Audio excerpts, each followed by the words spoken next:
আমার ননদের শ্বশুর বাড়ির বেহেই খারাপ, খালি আমার ননদ বালা। হিরা আমার ননদের বাহির বাড়ির বেহেই ফেরেস্তা, খালি আর বাইরের বউ মানে আমি খারাপ। এটাই বাস্তবতা। ছেলে বউ নিয়ে আলাদা হয়ে গেছে।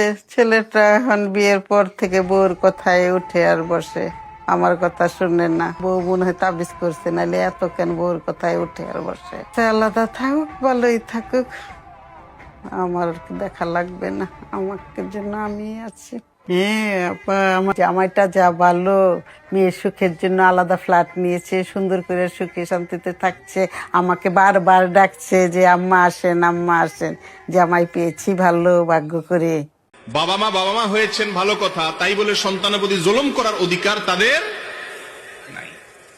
কারণ আল্লাহ রাব্বুল আলামিন নিজে তার নিজের প্রতি জুলুমকে হারাম করে দিয়েছেন। হাদিসে কুদসিতে আছে, আল্লাহ রাব্বুল আলামিন বলেছেন, আমি নিজের প্রতি নিজে জুলুমকে হারাম করে দিয়েছি, অতএব তোমরা একে অন্যের প্রতি জুলুম করিও।